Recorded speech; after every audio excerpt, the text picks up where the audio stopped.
하나님께서 주시는 은혜와 평강이 우리 성도님들 위해 늘 충만하시기를 주님의 이름으로 축원드립니다. 우리 이사야서 12장 말씀으로부터 함께 은혜를 나누도록 하겠습니다. 이사야서 12장은 하나님의 구원에 대한 찬양입니다. 성경을 읽어보면 하나님 구원의 찬양이 136번 나오죠. 그 하나님의 구원은 순전한 하나님의 일하심으로 말미암아 하나님의 열심으로 이루어지시는 줄 믿습니다. 이사야서 9장에 하나님께서 이 땅을 구원하시기 위해서 메시아를 예비하셨죠. 그 메시아는 기묘자요, 모사요, 전능하신 왕이요, 평화의 왕입니다.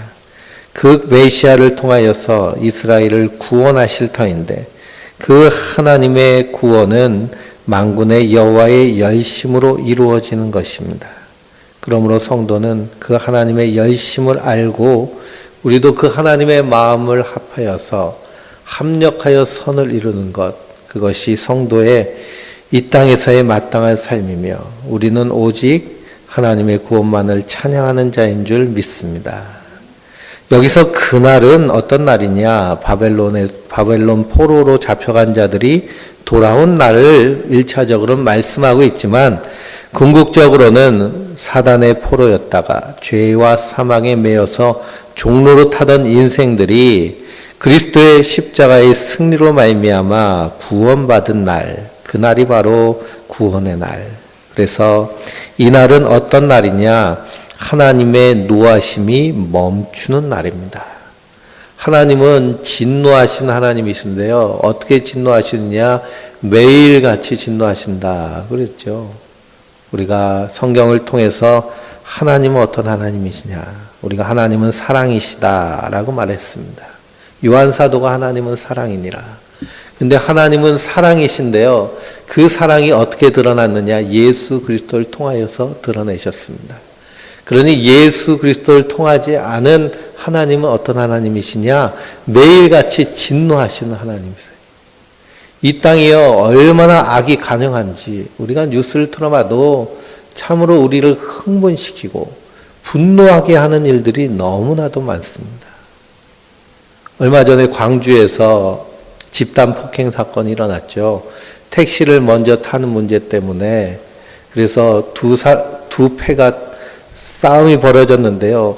근데 묘하게 중간에 말리던 사람이 9명에게 얻어맞았습니다. 얼마나 얻어맞았는지요. 두 눈이 실명 위기에 있고 그리고 내장이 다 파열되어서 죽음 직전까지 이르렀습니다. 이 사람은 평범한 건설회사 회사원인데 그 사람을 두들겨 팬 사람은 9명의 그런 조직폭력배로 밝혀졌습니다. 근데 더 놀라운 것은 그 자리에 경찰들이 있다는 것이죠. 경찰들이요, 집단 폭행당한 사람을 막지 못하고 보호하지 못하고 그리고 그 폭력을 행하는 가해자들을 제압하지 못하는 것에 대해서 국민들이 분노를 합니다. 뭘로 그들이 국민의 세금을 받으며 국민을 보호하기 위해서 그 권력을 위임받았느냐에 대한 회의감이 느껴지는 것이죠. 실제로 이렇게 여러 가지 사건과 사고를 겪어보면 공권력이라는 것이 얼마나 무능한지요. 대한민국 참 한심합니다. 미국 같은 경우에는 공권력이 무시무시하죠. 너무 강력해서 그것 때문에 문제가 되기도 하지만 이 대한민국은 너무나 어수룩합니다. 그래서 술 먹은 사람하고 싸움이 일어났는데 근데 오히려 두들겨 팬 사람을 보호하고 얻어맞는 사람을 가해자 취급하는 그런 모습들을 많이 봤습니다.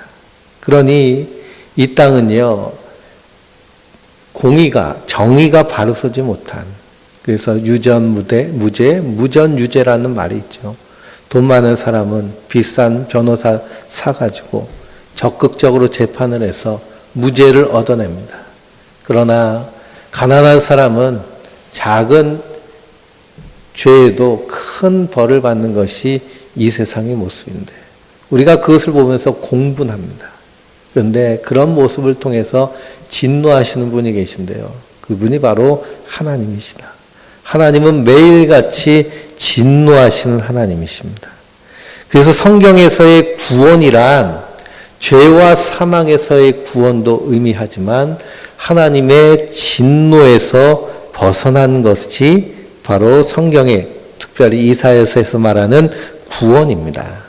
그래서 12장 1절 말씀에 그날에 내가 말하기를 여호와여 주께서 전에는 내게 노하셨으나 이제는 주의 진노가 돌아섰고 또 주께서 나를 안위하시오니 내가 주께 감사하겠나이다 하며 하나님을 찬양합니다. 하나님이 전에는 우리를 향하여서 진노하셨다는 거예요. 그런데 그 진노에서 돌이키셨습니다. 왜 그럴까요? 어린 양의 피로 우리를 깨끗하게 씻으셨기 때문입니다. 그러므로 예수 그리스도 외에는 하나님의 사랑을 알 자가 없고요. 예수 그리스도 밖에는 하나님의 사랑이 없습니다. 그런데 동성연애자들이 큐어 축제를 하면서 인터뷰를 봤는데요. 거기서 한 호주 사람이 이렇게 말합니다. 하나님은 사랑이신데 하나님은 사랑이시기 때문에 우리의 사랑도 다 받아주시고 인정하신다. 그래서 하나님도 사랑이시기 때문에 우리도 사랑한다. 이런 얘기를 합니다. 그것은 하나님의 사랑을 오해한 것이죠. 하나님의 사랑이 무조건적인 사랑이지만 반드시 예수 그리스도를 통한 사랑입니다. 우리가 예수 그리스도를 통한 사랑이라는 것은 내가 죄인임을 인정하고 내가 하나님의 진노 아래 있었던 자인 것을 깨닫고 하나님의 원수였던 것을 알 때에 그때 우리가 우리의 죄를 가지고 가슴치며 회개하며 예수님 앞에 나와서 그래서 그 보혈의 피로 깨끗함을 받는 것이죠. 그러므로 예수 그리스도 밖에 있는 하나님은 진노하시는 하나님이십니다. 그러나 구원받을 때 그 구원의 감사를 통해서 하나님을 찬양하는 것이죠. 보라 하나님은 나의 구원이시라. 내가 신뢰하고 두려움이 없으리니 주 여호와는 나의 힘이시며 나의 노래시며 나의 구원이심이라 하면서 하나님을 찬양하고 찬미합니다. 그러므로 이 찬양이라는 것은 죽어 마땅할 죄인임을 깨달을 때 구원받음이 얼마나 큰 은혜인지를 알게 되는 것입니다.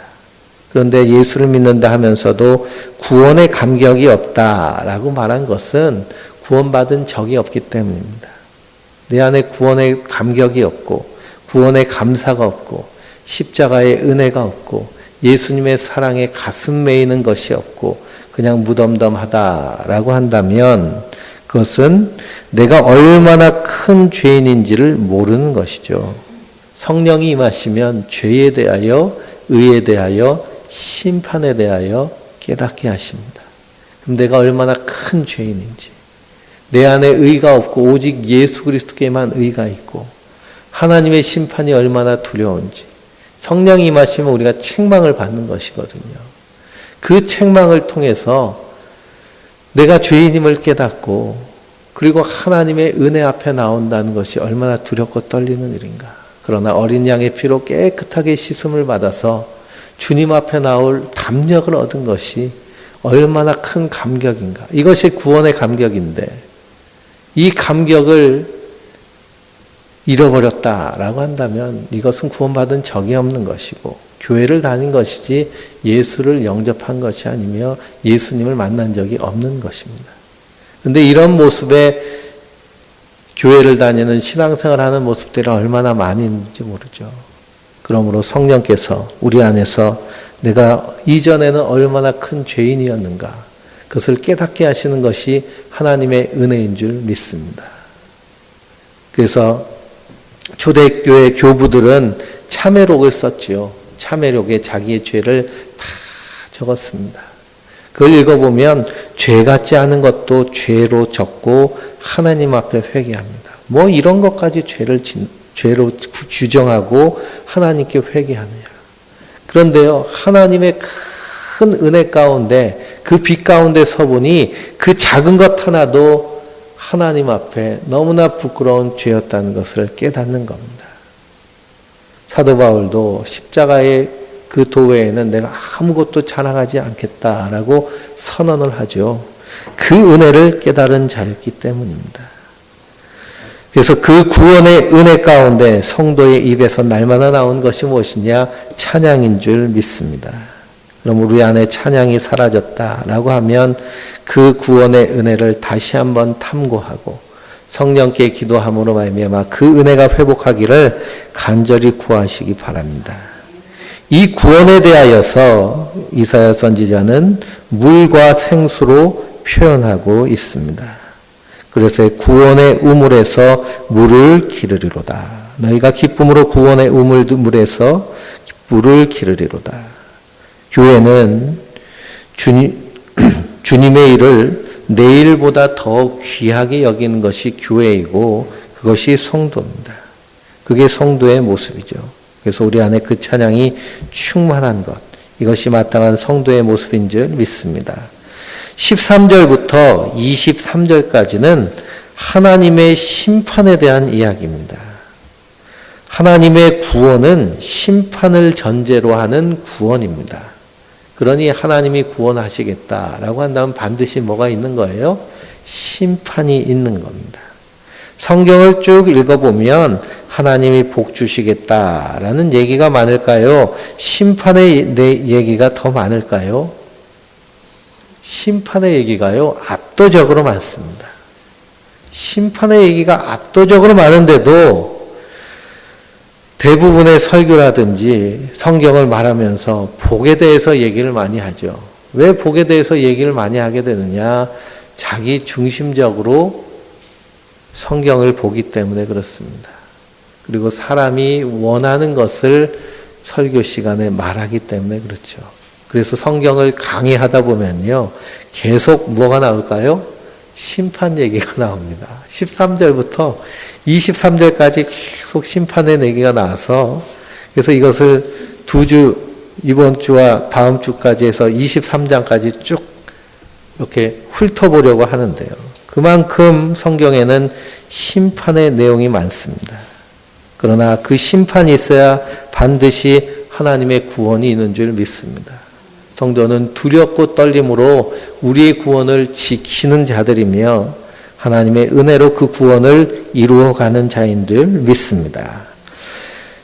이사야서 13장은 바벨론에 대한 경고이며 바벨론에 대한 심판의 말씀입니다. 한번 한 절씩 교독하면서 읽겠습니다. 아모스의 아들 이사야가 바벨론에 대하여 받은 경고라.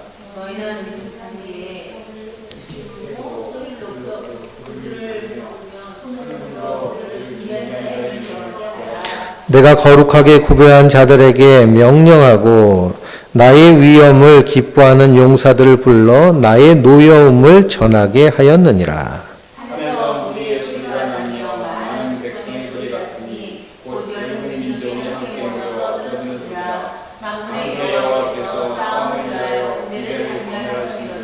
무리가 먼 나라에서 하늘 끝에서 왔음이요 곧 여호와 그의 진노의 병기라 온 땅을 멸하려 함이로다.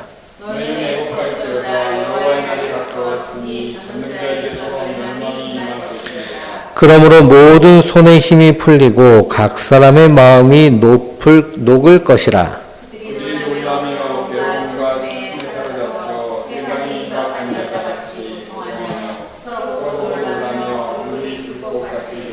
보라, 여호와의 날 곧 잔혹히 분냄과 맹렬히 노하는 날이 이르러 땅을 황폐하게 하며 그 중에서 죄인들을 멸하리니 하늘의 별들과 그런 무리가 그 빛을 내지 아니하며 해가 들어도 어두우며 달이 그 빛을 비치지 아니할 것이다. 내가 세상의 악과 악인의 죄를 벌하며 교만한 자의 오만을 끊으며 강포한 자의 거만을 낮출 것이며 내가 사람을 신분보다 희소하게 하며 그러므로 나 만군의 여호와가 분하여 맹렬히 노하는 날에 하늘을 진동시키시며 땅을 흔들어 그 자리에서 떠나게 하리니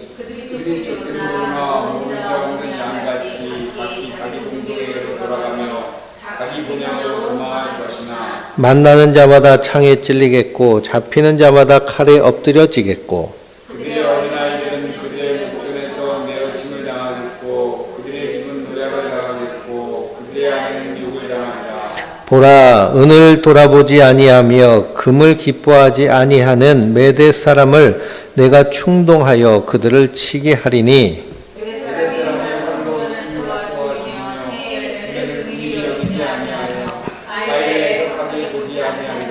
열국의 영광이요 갈대아 사람의 자랑하는 놀이기가 된 바벨론이 하나님께 멸망당한 소돔과 고모라 같이 되리니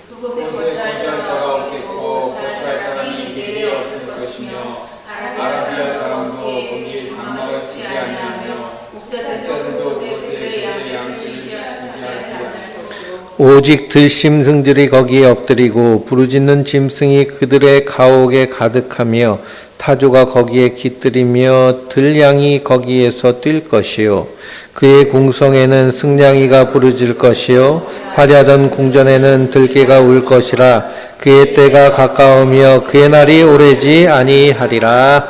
아멘. 이사야 선지자가 이 예언을 쓸 때에는 아직 바벨론이란 나라가요, 이 근동 페르시아만 그 유프라데스 강이 있는 그곳에서 발현하여서 아직 작은 국가로 있을 때에 쓰여진 예언의 말씀입니다. 그 아모스의 아들 이사야가 바벨론에 대한 경고인데요. 2절부터 5절까지는 하나님께서 하나님의 심판을 위해서 군대를 모으십니다. 그래서 진노의 병기로 부름받은 자들이 누구냐? 메대 족속입니다. 메대 족속이 바벨론을 쳐서 바벨론 다음에 메대 나라가 되죠. 그래서 이 유프라데스 지역의 강대국이요, 처음에는 아람 나라였다가 그 이후에는 아수르였다가 그 이후에는 바벨론이었다가 그 이후에는 메대와 바사로, 그 후에 페르시아로, 그리고 그 후에는 로마 제국으로 넘어갑니다. 하나님이 이 바벨론을 치시겠다라고 선언하십니다. 그런데 하나님이 쓰시는 그 진노의 병기는 누구냐? 메대라는 나라입니다. 하나님은 원래 누구를 통해서 세상을 심판하셨나요? 이스라엘을 통해서 세상을 심판하셨습니다. 이스라엘 백성들이 출애굽할 때에 그들의 모습이 하나님의 군대와 같더라고 그랬습니다. 하나님의 군대로 그들을 부르셔서 가나안을 치시는 거죠. 하나님이 아브라함에게 약속의 땅을 약속하시고 400년 동안 그 약속의 땅을 주지 않으신 이유는 무엇이냐? 아직 그곳에 살고 있는 가나안 거민들의 죄악이 관영하지 않았기 때문이죠. 그 죄악으로 말미암아 심판의 때가 다가오니 하나님이 이스라엘을 통하여서 가나안 족속들을 치시는 겁니다. 근데 이 이스라엘이 하나님 앞에 패역하여서 하나님의 그 심판의 막대기의 자격이 상실됐습니다. 그래서 메대라는 나라를 통해서 하나님께서 이 바벨론을 심판하시겠다라고 선언합니다. 그래서 이 바벨론이 심판을 당하는데요, 얼마나 그 심판이 장혹하는지 9절 말씀해 보니까 여호와의 날 곧 잔혹히 분냄과 맹렬히 노하는 날이 이르러 그랬습니다. 하나님이 바벨론에 대하여서 분노하시고 바벨론에 대해서 이렇게 맹렬히 노하시는 이유는 무엇일까요? 그것은 11절에 나옵니다. 내가 세상의 악과 악인의 죄를 벌하며 교만한 자의 오만을 끊으며 강포한 자의 거만을 낮출 것이다 라고 말씀하십니다. 바벨론의 죄악은 무엇이냐? 바로 교만함입니다. 교만은 무엇이냐? 자기가 높아지는 것이죠. 자기가 높아지는데 어디까지 높아지는 걸까요? 하나님에게까지 높아지는 것입니다. 그런데 바빌론뿐만 아니라 이 세상 사람 모두는 다 어떻게 하고 싶은가요? 높아지고 싶지요. 낮아지고 싶은 사람이 없습니다. 교회 안에서도요, 신앙생활을 오래 열심히 합니다.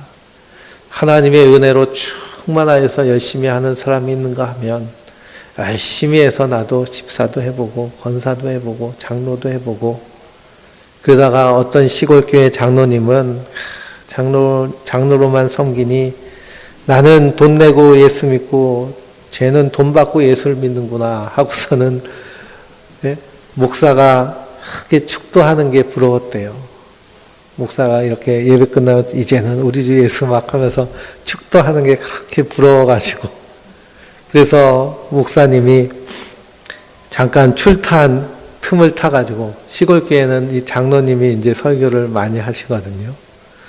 우리 교회도 개척교회랑 장로님이 설교를 이제 가끔 하실 일이 많이 생길 텐데 그 장로님이요 설교를 하고 나서 설교 준비보다 축도 준비를 더 열심히 했대요.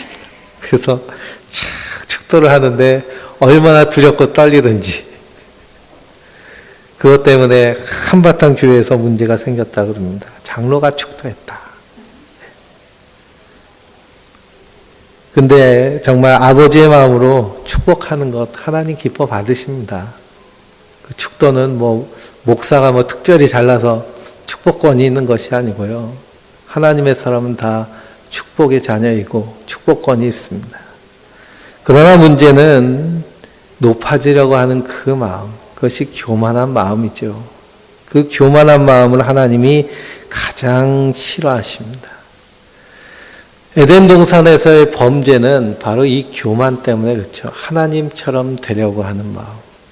그래서 요한계시록을 보면 무너졌도다 무너졌도다 큰 성 바벨론이여 라고 합니다.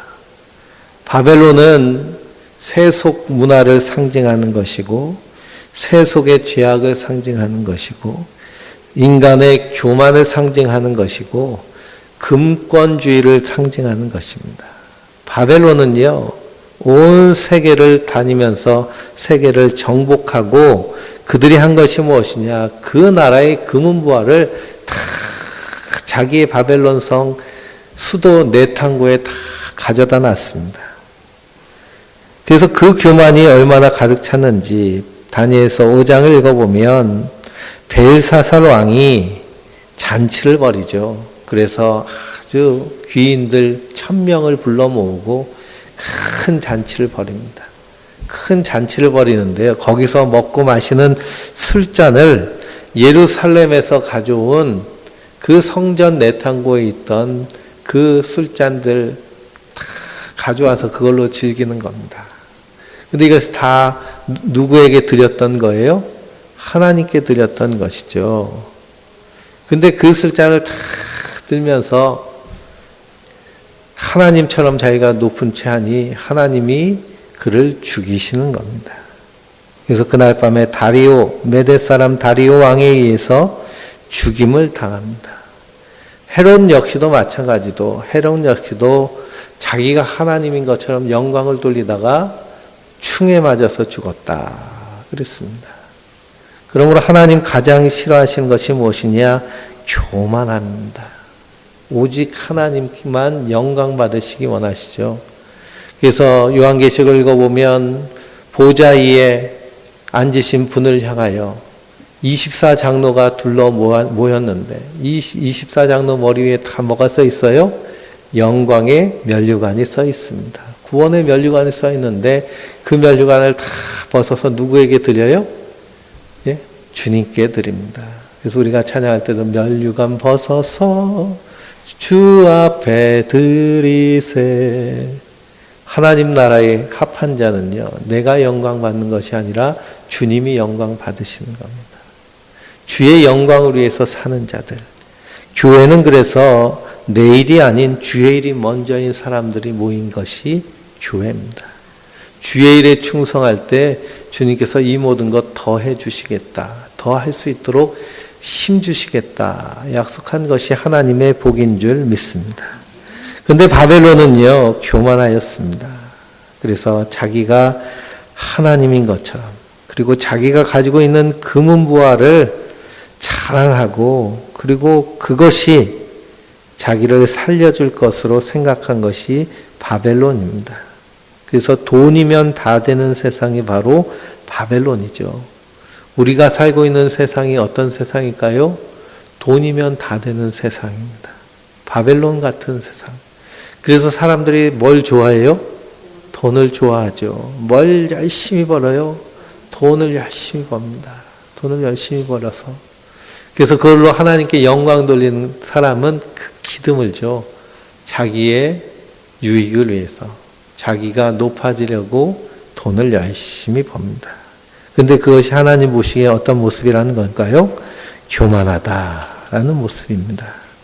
그러니 이사야 선지자를 통해서 하나님이 지금 바벨론을 경고하고 계시는데 이 경고를 우리가 읽으면서 이 시대에 무엇을 말씀하고 있는가를 볼 수 있습니다. 돈을 사랑함이 가장 큰 하나님 보시기에 일만하게 죄악이라고 그랬습니다. 돈과 하나님을 겸하여서 섬기지 못하느니라. 그래서 내 물질이 있는 곳에 내 마음이 있느니라. 주님 그렇게 말씀하셨죠. 근데 보면요, 정말 우리가 그런 것들을 신앙생활하면서 경험하게 됩니다. 결정적인 순간에, 믿음의 순간, 선택의 순간에, 그때 하나님의 영광을 위해서 드릴 수 있음에 감사하시기 바랍니다. 그것이 얼마나 큰 은혜인지요. 하나님이 얼마나 기뻐하실지요. 왜 그러냐? 그런 사람이 극히 드물다는 것이죠. 그러니 예수님께 나와서 주여 구원받는 사람이 수가 적겠나이까? 그랬더니 예수님 뭐라 그래요? 그래 적다 그러시잖아요. 많은 사람들이 좁은 길로 가기를 청하나 좁은 길로 가는 사람이 적다고 하십니다. 신앙생활하면서 기도해야죠. 전도해야죠. 입으로는 얼마나 헌신하며 입으로는 얼마나 성자처럼 그렇게 말하는지 모릅니다. 근데 실제로 상황이 닥치면 좁은 길로 실제로 걷는 사람이 없다는 거예요. 그러니 우리가 가는 길이 좁은 길이다라는 그런 믿음이 있으면 이렇게 갈 수 있는 용기 주시고 힘 주시고 은혜 주신 주님께 감사하며 찬양하시기 바랍니다. 왜 그러냐? 바벨론을 향하여서 하나님의 진노가 지금 얼마나 무섭고 두려운지요. 그 바벨론을 그 위대한 제국, 엄청난 제국을 정말 잿더미로 만드시고 거기에 사람이 기거하지 않는, 아무도 살지 않는 그러한 공허한 곳으로 만들겠다라고 선언하셨습니다. 이게 이사야 선지자가 BC 700년에 이렇게 예언을 하였는데요. 실제로 이 바벨론이 폐허가 되어서 언제까지 폐허가 되어 있을까요? 지금까지 폐허가 되어 있다라는 것입니다. 저 이라크의 그 바벨론의 유적지, 그 유적지죠. 돌뿐이 남아있지 않습니다. 흔적만 있을 뿐이죠.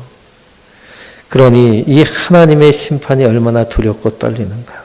그러므로 하나님의 심판은 금과 은으로 피할 수 없습니다.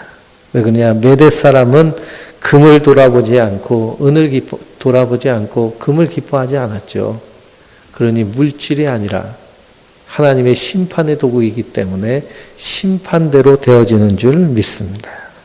14장 말씀을 또 쭉 읽어보겠는데요. 1절, 2절 먼저 읽어보겠습니다.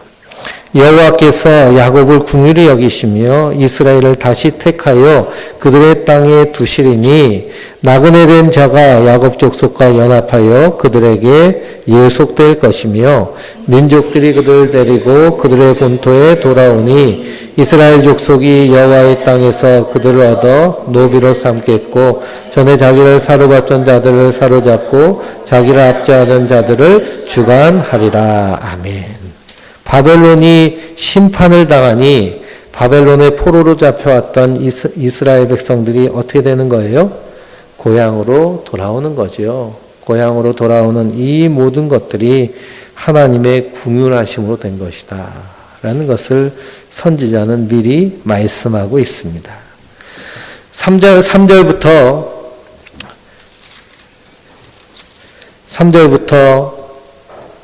23절까지 또 읽어보겠습니다. 한 절씩 읽겠습니다. 여호와께서 너를 슬픔과 곤고와 및 내가 수고하고 고역에서 놓으시고 안식을 주시는 날에 너는 바벨론 왕에게로 이웃을 지으니 작은 자가 없이 그리 미쳤으며 안관성이 없이 그리 대하였느니라.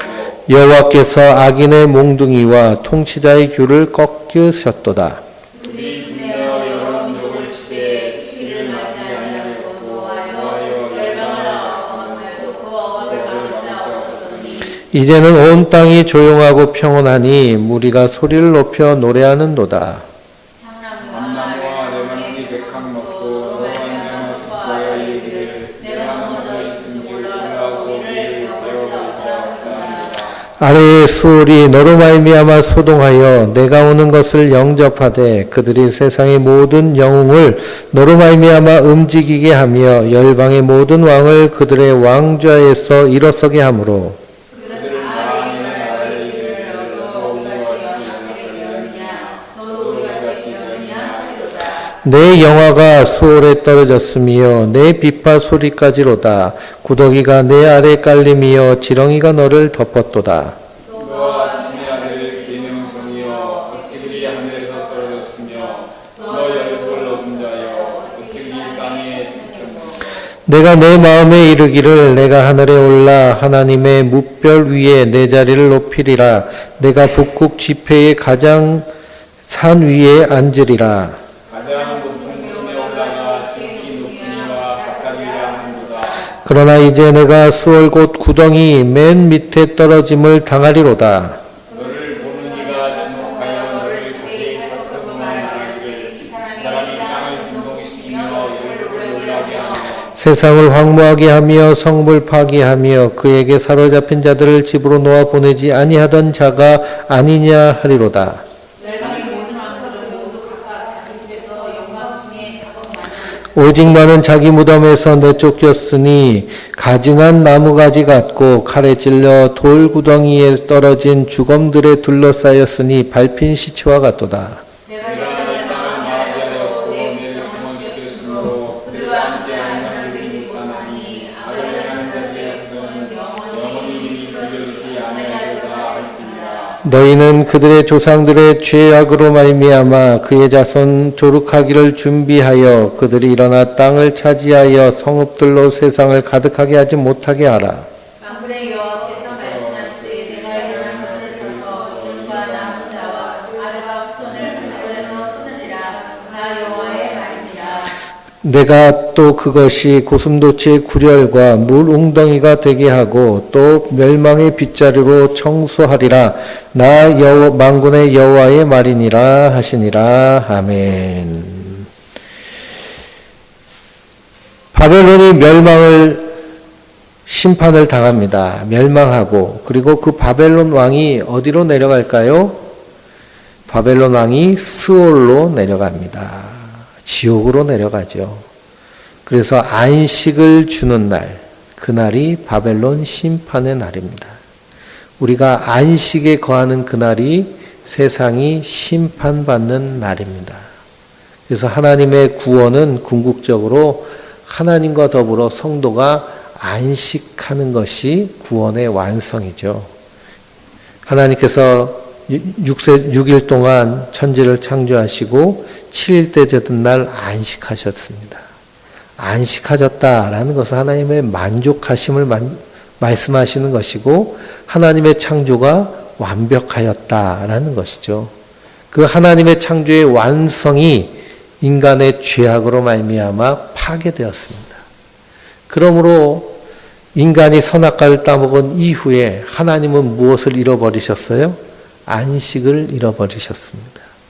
그 안식을 회복시키시기 위해서 또 하나님의 그 구원의 은혜와 사랑을 세상 가운데 드러내기 위해서 하나님이 사람이 돼서 이 땅에 오셔서 십자가에 달려 죽으심으로 죄와 사망의 종이 되어 안식 없이 둘째 사망에 들어갈 인생들을 구원해내셔서 하나님의 안식 가운데 거하게 하신 것, 이것이 안식을 주는 날입니다. 그런데 그날이 세상에는 어떤 날이에요? 심판의 날입니다. 심판을 당하면 누가 가장 큰 심판을 당할까요? 왕이 가장 큰 심판을 당하죠. 그래서 이사야 선지자에게 너는 바벨론 왕에 대하여 이 노래를 지어 이르기를 압제하던 자가 어찌 그리 그쳤으며 강포한 성이 어찌 그리 패하였는고 라고 이렇게 노래하게 하셨습니다. 하나님이 악인의 몽둥이와 통치자의 귤을 뽑으셨죠.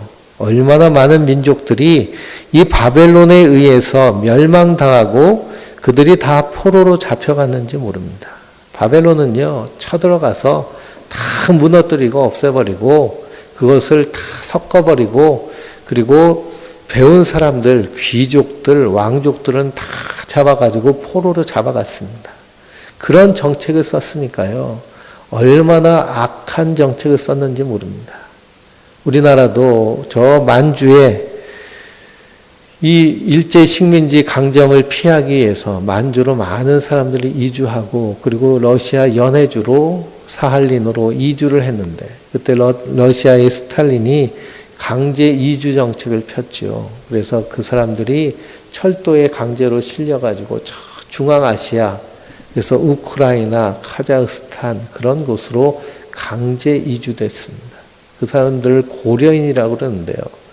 그 사람들의 그 삶을 보면 참으로 처절하고 참으로 가슴 아픈 삶, 그런 삶을 살았습니다.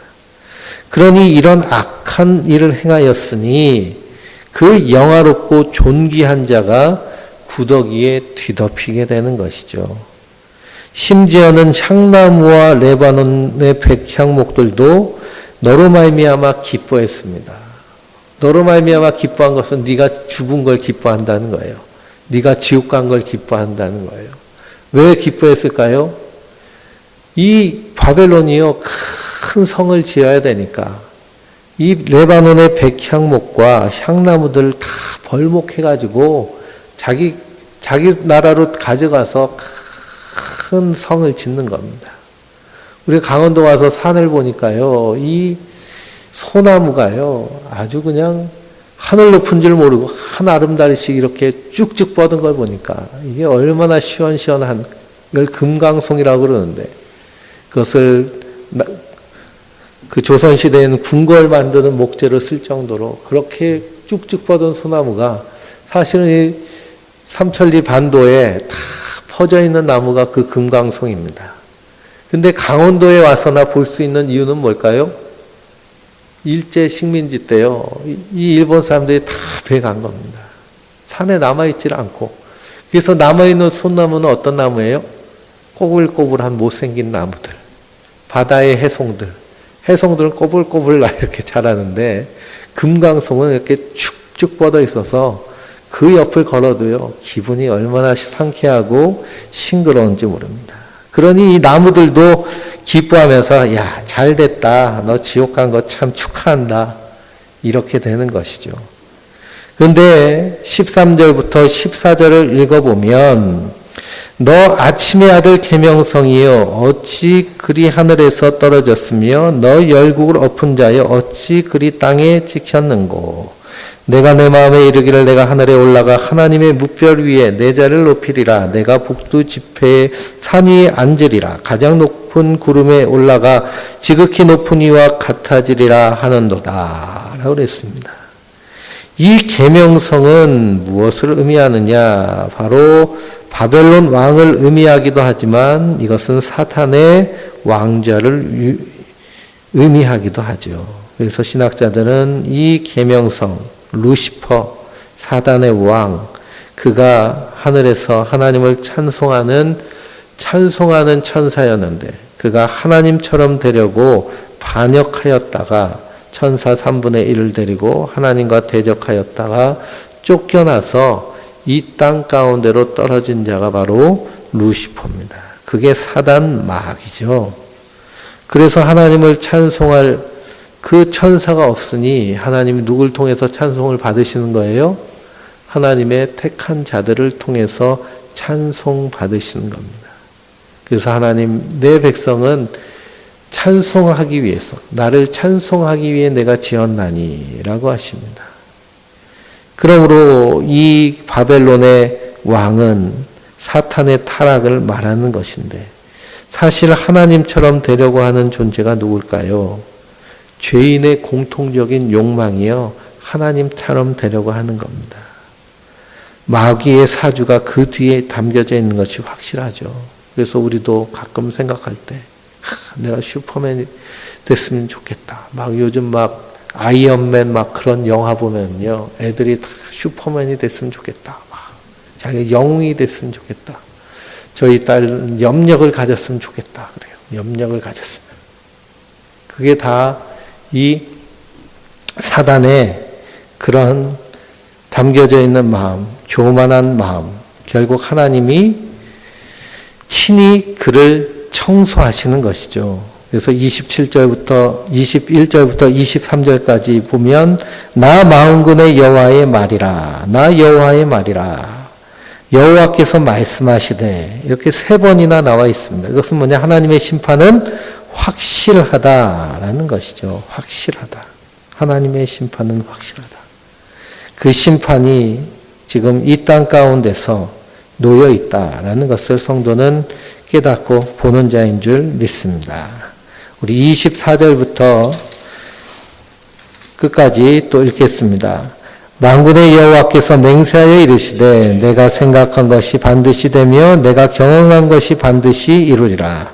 내가 스를 나의 땅에서 만민의 나의 산에서 그것을 짓밟으니 그때에 내가 이스라엘에서 떠나고 그의 집이 그들 옆에서 없어질 것이라. 그들이 온 세계를 향하여 정한 경영이며 이것이 열방을 향하여 편손이라 하셨나니 만군의 여호와께서 경영하시되 누가 능히 그것을 피하며 그의 손을 부르짖으되 누가 능히 그것을 돌이키랴. 아하스 왕이 죽던 해에 이 경고가 임하니라. 블레셋 온 땅이여 너를 시던 막대기가 부러졌다고 기뻐하지 말라. 뱀의 뿌리에서는 독사가 나겠고 그의 열매는 단단한 혈불뱀이 되리라. 가난한 자의 장자는 먹겠고 공표한 자의 평안이 누우려니와 내가 내 뿌리를 기근해서 죽일 것이요 내게 남은 자는 살육을 당하리라. 성문이여 슬피 울지어다. 성읍이여 불지를지어다. 너 블레셋이여 사슴을 데리러다. 계절 연기가 북방에서 오는데 그 들에서 벗어난 자가 없느니라. 온 나라 사신들에게 어떻게 대답하겠느냐. 여호와께서 시온을 세우셨으니 그의 백성의 곤고한 자들이 그 안에서 피난하리라 할 것이니라. 아멘. 여기서 보면 여호와께서 경영하셨은즉 이라고 말씀하고 있습니다. 하나님이 이 땅을 경영하신다는 것이죠. 그래서 성도는 이 세상이 사람에 의해서, 인류의 역사에 의해서 돌아가는 것이 아니라 누구에 의해서요? 하나님에 의해서 경영되는 것을 믿는 자인 줄 믿습니다. 하나님의 경영이 있습니다. 그래서 세상의 경영과 하나님의 경영이 대결하는 것이 이 땅의 모습이죠. 세상의 경영은 누가 경영할까요? 마귀가 경영합니다. 물질이 그것을 주관합니다. 하나님의 경영은 하나님이 경영하십니다. 그 안에는 생명이 있죠. 과학적 이론에도 대결이 있습니다. 진화론과 창조론이 있죠. 진화론과 창조론. 진화도요, 역시 론입니다. 이론이죠. 진화론을 결정적으로 증거할 수 있는 증언이 없고요. 과학적인 증거가 없습니다. 진화론의 가장 핵심적인 그 표현하는 단어는 무엇이냐? 우연히 이렇게 됐다. 우연히 이렇게 됐다. 단세포가 다세포가 되고 다세포가 아메바처럼 되고 그것이 원숭이가 되고 그렇게 진화됐다. 우연이라는 것으로 얘기합니다. 근데 이 진화론의 핵심은 물질이죠. 그러므로 진화론은 과학적 이론이 아니라 사실은 세계관입니다. 진화론적 세계관 안에서 인간은 어떤 존재일까요? 인간은 동물의 한 종류입니다. 그러니 동물이기 때문에 인간의 가치는 그저 동물적 가치를 갖는 것이죠. 그러나 창조론에서는 인간의 가치는 어떤 가치일까요? 하나님의 형상을 따라 지음받은 가치.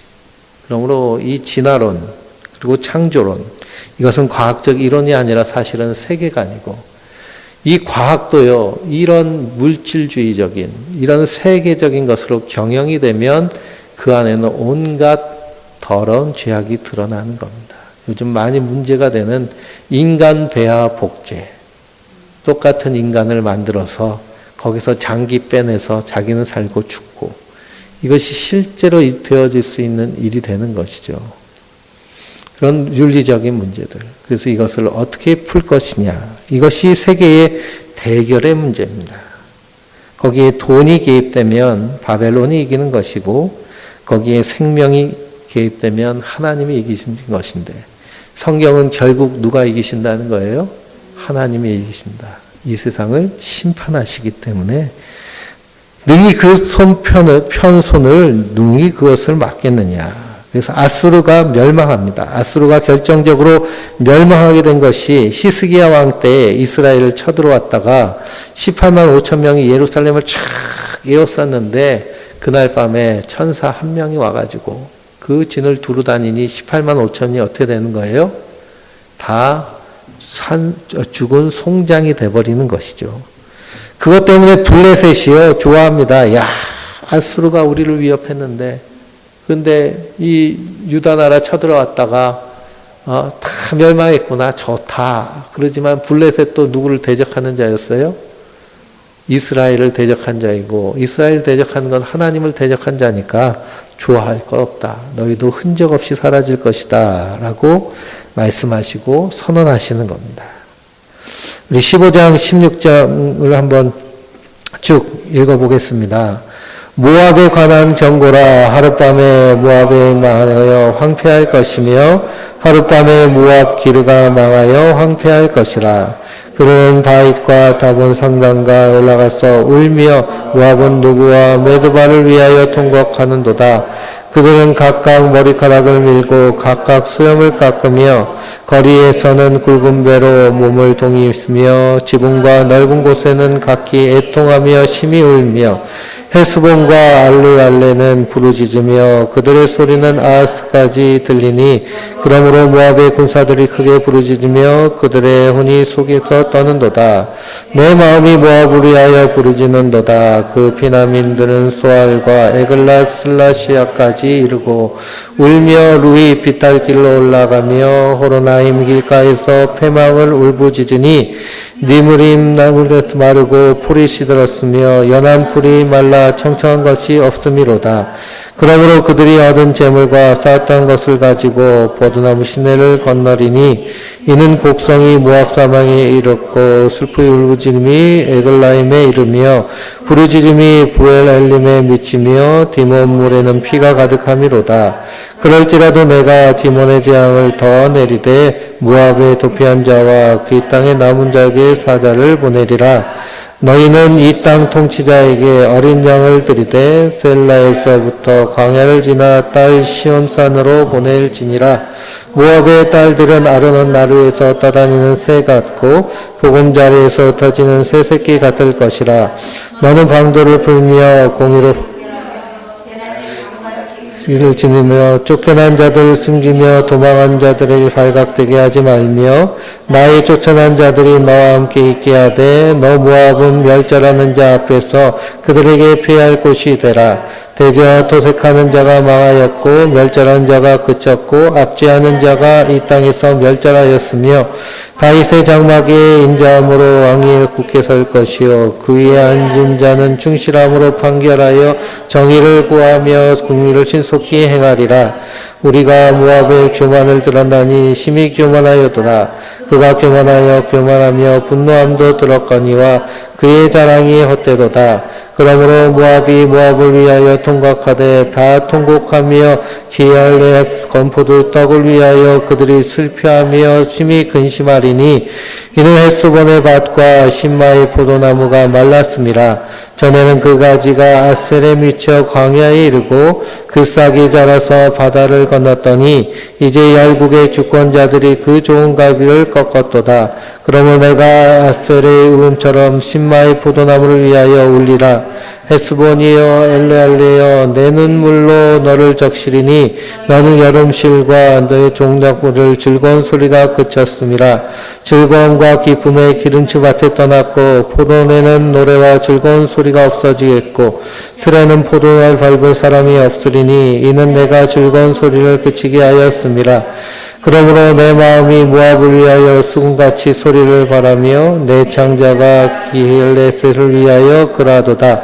모압이 그 산당에서 피곤하도록 봉사하며 자기 성소에 나가서 기도할지라도 소용없으리로다.